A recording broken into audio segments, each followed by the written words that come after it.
मैं आपके अपने YouTube चैनल करियर निर्माण में स्वागत करता हूं। और आज हम पढ़ने जा रहे हैं जिस टॉपिक को, उसका नाम है क्यूब रूट, इसे हिंदी में घनमूल भी कहते हैं। आइए सबसे पहले हम जानते हैं कि क्यूब रूट क्यों बोलते हैं इसे। सबसे पहले हम जानेंगे क्यूब क्या होता है। क्यूब क्या होता है? कोई भी संख्या, मान लीजिए हमारे पास संख्या है 2। अगर 2 की हम 3 बार गुणा कर दें,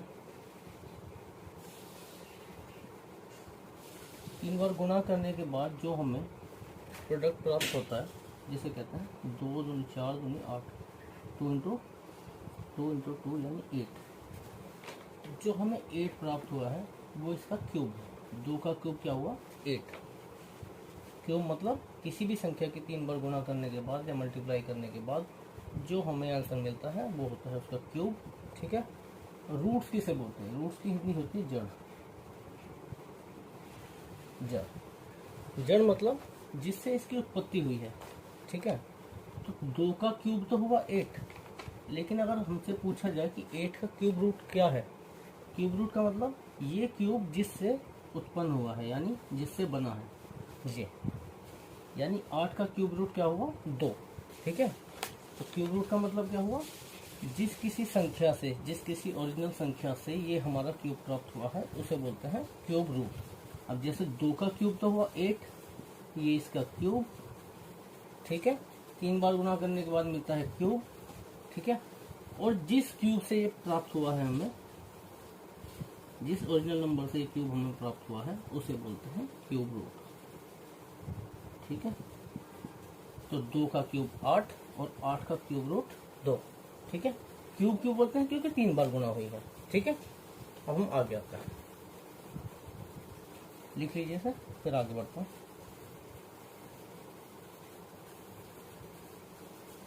अब देखें, डेफिनेशन हमें पता लग गई। अब आते हैं इसे नोटेशन, कैसे इसे डिनोट करते हैं। ठीक है। हमें पता है स्क्वायर रूट को ऐसे डिनोट करते हैं। ठीक है। लेकिन इसमें क्या आपको पता है कि इसमें 2 नंबर छुपा होता है। ठीक है। 2 नंबर क्यों छुपा होता है? स्क्वायर का मतलब होता है पावर इंटू 2, यानी मान लीजिए जैसे 4 का स्क्वायर रूट पूछते हैं आपसे। ठीक है। तो 4 को क्या लिख सकते हैं? 2 गुणा 2, यानी 2 को 2 बार गुणा करने के बाद हमें 4 प्राप्त होता है। इसलिए जब हम 4 का स्क्वायर रूट निकालते हैं तो हमें 2 मिलता है। ठीक है। और इसमें क्या होता है, ये 2 हिडन रहता है। स्क्वायर रूट में 2 हिडन रहता है। हम लिखते नहीं है नोटेशन को, बस नॉर्मली इस तरह से लिख देता है। लेकिन जब क्यूब रूट की बात आती है, क्यूब रूट को हम ऐसे नहीं लिख सकते क्योंकि वो तो सेम हो जाएगा स्क्वायर रूट क्यूब रूट। तो इसलिए क्यूब रूट की नोटेशन जो है, क्यूब रूट की नोटेशन इस तरह से होती है। स्क्वायर रूट में 2 छुपा रहता है, लेकिन क्यूब रूट में ऐसे नोटेशन हम दिखाते हैं, शो करते हैं। ठीक है। अब हम आगे आते हैं। हम क्यूब रूट निकालेंगे कैसे, जल्दी से जल्दी, मात्र कुछ ही सेकंड्स में कैसे निकालें। आज हम पढ़ेंगे 1 से 100 तक की संख्या जो रहेंगी उनके क्यूब्स, जो भी इनके क्यूब्स होंगे उनके क्यूब रूट हम निकालेंगे। ठीक है। आइए हम आपको ट्रिक बताते हैं। कॉन्सेप्ट्स क्या क्या यूज करेंगे हम। पहला कॉन्सेप्ट होगा यूनिट डिजिट। यूनिट डिजिट मतलब किसी भी संख्या में लेफ्ट टू राइट लिखते हैं हम, मैथ्स में लेफ्ट टू राइट पढ़ते हैं। ये यूनिट, ये 100, ये 1000। ठीक है। यूनिट 10, 100, 1000। ठीक है। तो ये होता है यूनिट डिजिट। जो भी लेफ्ट टू राइट पढ़ते हुए जो फर्स्ट डिजिट आता है वो होता है यूनिट डिजिट। तो हम यही कंसेप्ट यूज करेंगे। दूसरा कंसेप्ट क्या यूज करेंगे हम? क्यूब।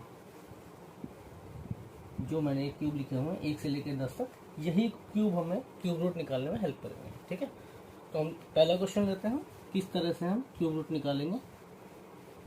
देखिए, क्वेश्चन हमें दिया हुआ है, find the cube root of 274,625। देखिए, अब हम कैसे निकालेंगे। तो सबसे पहले हमें क्या स्टडी करना है, इसका यूनिट डिजिट। यूनिट डिजिट क्या है? 5। अब इसमें से देखिए 5 यूनिट डिजिट कौन से उसमें आ रहा है? सब यूनिक है। तो 5 के में यूनिट डिजिट आ रहा है। तो हम यहाँ पे लिख लेंगे इसका क्यूब रूट का यूनिट डिजिट हो गया 5। 5 ही क्यों हुआ?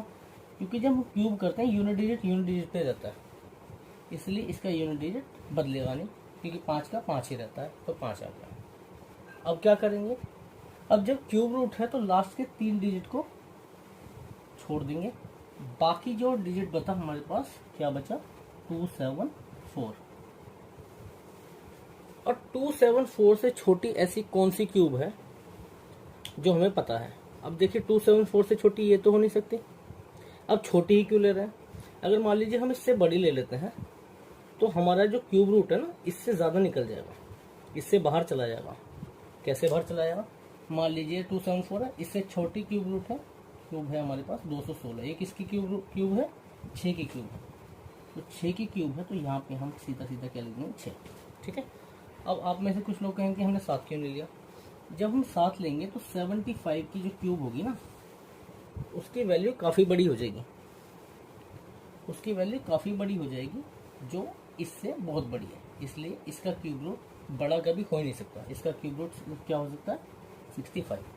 तो हमें क्या करना है, सबसे पहले यूनिट डिजिट इसमें देखना है कौन से का यूनिट डिजिट सेम है। जैसे 5 है तो 5 का ये, तो 5 का 5 आ गया, 125 में 5 आ रहा है लास्ट में, है ना, तो ये 5 का यूनिट डिजिट है, तो 5 में आ गया, यूनिट डिजिट आ गया हमारा। इसके बाद यूनिट के आगे वाले डिजिट कैसे निकालेंगे, 3 डिजिट को छोड़ देंगे, 3 को छोड़ा, बाकी 3 जो बचे वो देखेंगे उससे छोटा क्यूब कौन सा है हमारे पास जो अवेलेबल है। देखिए 216 इससे छोटा है, तो इसलिए हम यहाँ पे 6 लिख देंगे और हमारा आंसर आ गया।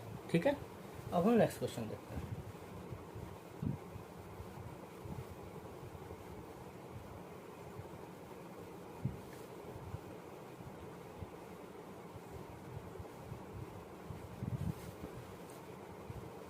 Three 89017 cube. अब सबसे पहले हमें क्या करना है, यूनिट डिजिट चेक करना है। यूनिट देखो 7 किस में आ रहा है, 3 में, 3 के क्यूब में 7 आ रहा है, इसलिए यहाँ पे 3 आ जाएगा। 3 ये छोड़ेंगे, 3 नंबर छोड़ेंगे, बाकी के 3 नंबर 389। 389 से छोटा क्यूब देखिए कहाँ पे, 343 यहाँ पे आ रहा है, इसलिए हमारा यहाँ पे आ जाएगा 7, और यही हमारा आंसर है। समझ में आया? ओके। अब हम आगे बढ़ते हैं, तीसरा एग्जाम्पल लेते हैं। चलिए सबसे छोटा एग्जाम्पल ले लेते हैं, 9261। इसका हमें क्यूब रूट निकालना है। ठीक है। अब देखिए सबसे पहले क्या है, यूनिट डिजिट कौन से में आ रहा है, 1 की क्यूब में, तो 1 आ गया। इसके बाद 3 नंबर हमने छोड़ दिए, बचा क्या 9।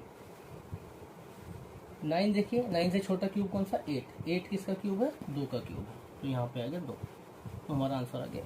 तो 9261 का क्यूब रूट क्या हुआ, 21। ये समझ में आया? ठीक है, हम आगे चलते हैं, एक तीसरा एग्जांपल और लेते हैं, फिर ये हमारा टॉपिक कंप्लीट हो जाएगा।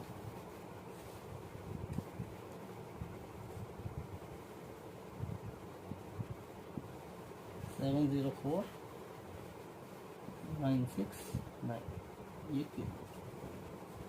वही सेम कॉन्सेप्ट, क्या यूज करना है, यूनिट डिजिट। 9 देखिए किसमें, ये 729 में, ये 9 का क्यूब है, तो हमारा यूनिट डिजिट आ गया 9। इसके बाद 3 नंबर छोड़ देंगे, 704 देखिए। अब 704 से छोटा क्यूब कौन सा है, ये तो हो नहीं सकता, ये तो बड़ा है, तो 512। 512 किसका क्यूब है, 8 का क्यूब है, इसलिए 8, और यही हमारा आंसर है। ठीक है, तो ये टॉपिक हमारा कंप्लीट हो गया। इसके थ्रू हम 100 तक की संख्याओं का क्यूब निकाल सकते हैं, यानी इसके बाद अगर निकालना है तो आपको 10 से 12 बाद 11 के, 12 के, और आगे आगे जैसे भी आप निकालते जाएंगे वो आपको क्यूब याद करने पड़ेंगे। ठीक है, तो हम आगे वाली क्लासेस में डिस्कस करेंगे। अभी के लिए सिर्फ इतना ही। ये जो है DSSB में भी आपको काम आएगा,